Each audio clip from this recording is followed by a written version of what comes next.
Table spoon அளவுக்கு மல்லி. இதை நம்ம அழகாக பொடி பண்ண போகிறோம். பொன்னிறமாக வறுத்துட்டோம். இதை கொஞ்ச நேரம் நம்ம ஆற வச்சுட்டு இதை நம்ம பொடி செஞ்சுக்கலாம். இது ஆறிடுது. இதை நம்ம பொடி பண்ணி கொண்டு வந்துடலாம். இப்போ வறுத்த கொஞ்சம் பூண்டு சேர்த்துக்கலாம், இஞ்சி சேர்த்துக்கலாம். இஞ்சி பூண்டு தட்டி கொண்டு திட்டமாக எண்ணெய் ஊற்றிக்கலாம். எண்ணெய் காஞ்சனையும் ஜீரகம் போட்டு தாளிக்கலாம். இல்லை 2 காஞ்ச மிளகா போட்டுக்கலாம். கருவேப்பிலை போட்டு வெங்காயம் கட்டி வச்சுக்கலாம். ஒரு 10-15 சின்ன வெங்காயத்தை தட்டி கொடுத்துக்கிறோம். இஞ்சி பூண்டு தட்டினது சேர்த்துக்கலாம். தட்டி வச்ச இஞ்சி பூண்டு இதில் போட்டு நல்லா வதக்கலாம். தட்டின வெங்காயம் போட்டு நல்லா அழகாக இதை வதக்கிக்கலாம். காரத்துக்கு ஏற்றுங்க 2-3 பச்சை மிளகா சேர்த்துக்கோங்க.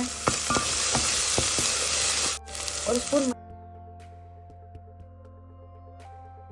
மஞ்சள் சேர்த்து அழகாக பாருங்க. நம்ம கழுவி க்ளீன் பண்ணி கொண்டு வந்த கோழி சேர்த்துக்க போகிறோம். எலும்போடு சேர்த்து கோழி நம்ம இதை ஆட் பண்ணிக்கலாம். அடக்கு கோழி சேர்த்து நம்ம அழகாக வதக்கிக்கலாம். கொஞ்சம் திட்டமாக இதில் கொஞ்சம் கொத்தமல்லி தழை சேர்த்துக்கலாம். கொத்தமல்லி தழை சேர்த்துக்கலாம். தண்ணி சேர்த்துக்கலாம். திட்டமாக தண்ணி சேர்த்துங்க.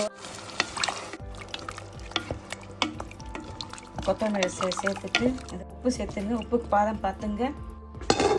மூடி போட்டு இது கொஞ்சம் வேக. இந்த சைஸு தக்காளி எடுத்து நான் இதில் சேர்த்துக்கிறேன். இதை நம்ம அரைச்சிக்கலாம். அழகாக ரசம் சூப்பராக கொதிச்சு வருது. நாட்டில் இந்த தக்காளி பழத்தை விருப்பம் உங்களோட விருப்பம் இருந்தால் தக்காளி பழம் சேர்த்துங்க. நான் ஒரு தக்காளி பழம் சேர்த்துக்கிறேன்.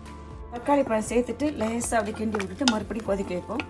நல்லா இது கொதிக்கிட்டோம். நல்லா கோழி நல்லா வெந்து வரட்டும். மறுபடியும் இதை மூடி போட்டு நல்லா கொதிக்க வைப்போம். பார்க்கலாமா? நம்ம போட்ட தண்ணி எல்லாம் அழகாக சுண்டிடுது. நம்ம வறுத்து பொடி பண்ணல மல்லி, மிளகு, சீரகம் அதை அப்படியே நம்ம நல்லா யாருக்கு அதிகமாக சளி பிடிச்சிருக்குதோ அவங்க இந்த ரசம் சாப்பிடலாம். நல்லா சூப்பராக கேட்போம். விருப்பம் இருந்துச்சுன்னா ஒரு 1/2 ஸ்பூன் நெய் சேர்த்துங்க. 2.5 கப் அளவுக்கு தண்ணி வச்சோம்.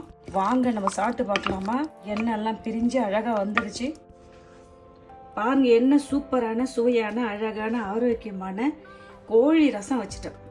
சும்மா சளி, நெஞ்சு சளி, மார்பு சளி, தலை பாரம், மூக்கடைப்பு எல்லாம் அழகாக போயிடும். நல்ல மிளகெல்லாம் நல்லா அழகாக பொடி பண்ணி அழகாக போட்டுக்கிறோம்.